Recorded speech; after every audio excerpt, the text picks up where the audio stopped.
begitu. Makanya kenapa dia pohon itu alamiahnya di pohon Om ya, gerak alamiahnya, gerak alamiahnya tuh ini. Yang arah-arah ininya. Dia itu akan mengikuti dari irama ritme sinar paparan matahari. Dia akan terus mencari nutrisi untuk membantu proses pertumbuhan dari arah gerak sinar matahari. Tuh. Makanya kalau sampai boleh perbandingan, kalau sebelah kiri nggak dapat sinar matahari, sebelah sini akan rimbun. Pohon itu akan melendot ke sini.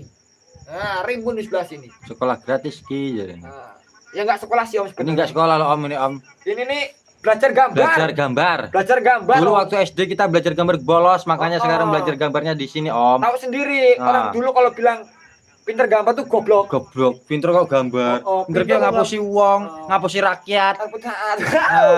Kena deh. Bupati Lampung Tengah. Kena OTT. Kena deh. Makanya Om jangan main-main kalau duit itu bro. Bahaya bareng panas. Nih tahap akar. Ini ketika teman-teman sampai barang di tempat kita, ya pembelian di tempat kita, pastikan dulu akar itu sepertiga pemotongan. Gambar gunung, gambar gunung. Gunung apa tuh? Gunung Bromo. Bromo. Gunung Kelut, Gunung Bromo. Lek tak terima, ayo gambar. Nih, oke lanjut ya. Akar itu boleh dipotong sepertiga aja Om, sepertiga dari akar utama. Awal akar utama sepertiga. Sepertiga itu seberapa sih Bang? Ya dihitung aja, kalau ibarat kata ini segini ya sepertiga itu berarti tipis aja segini. Sepertiga, setengah, full. Oh, ya kira-kira cuak. Tuh, untuk pemotongan akar itu untuk pemotongan akarnya Om, sepertiga. Nah, usahakan balance Om. Balance. Jangan sampai motong akar itu di atasnya rimbun. Nah, itu penyebab salah satu faktor dari banyaknya matinya pohon. Matinya pohon. Ibarat kata gini Om. Ini mengambil nutrisi dari media. Ini buat ngembangin dari apa bahan baku yang didapat. Ibarat kata pasar, ini itu adalah produsen. Nah, ini konsumen. Tuh. Jadi ini akan kembang dari paparan sinar matahari melakukan fotosintesis. Itu cara kerja alamnya fotosintesis Om. Akar ini mencari nutrisi di dalam sini. Kenapa di alam liar itu lebih subur dibandingkan dengan di pot?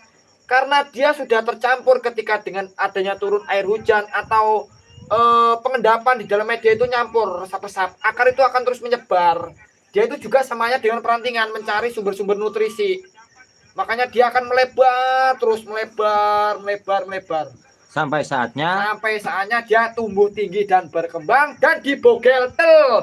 Digawe bonsai. Lah, gue bro. Ini pohon apa ini Mas?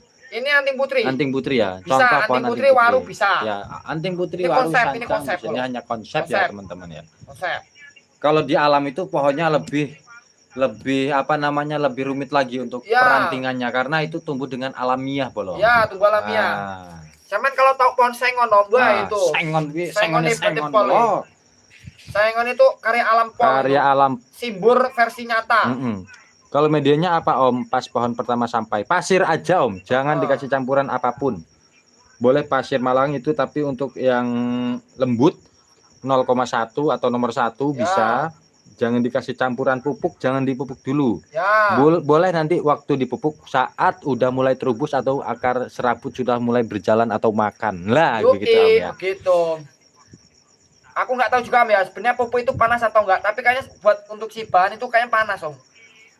Tuh, saya nggak kurang begitu paham juga sih untuk pupuk itu dosisnya seberapa. Yang pasti kita amankan dulu, kita suburkan dulu, kita hidupkan dulu untuk akar serabutnya. Ibarat kata nih, pohon itu samanya dengan manusia, apa makhluk hidup lah ibarat. Kamu habis dipotong tangannya dipotong, habis tangannya dipotong. Itu kan berarti sakit sih dia, ibarat kata lagi sakit. Dia butuh proses penyembuhan. Tapi di saat si pupuk untuk bekerja supaya cepat rubus, wah bahaya Om. Ibarat kata bocil kamu suruh lari. Habis itu diminum extra jus. Satu gelas. Remek jeroane. Nah, ya toh. Remek jeroane, Bro. Kembali ke laptop. Akar tahapan. Lanjut ke akar tahapan. Nih, akar tahapan. Akar tahapan ritmenya sama dengan percabulan.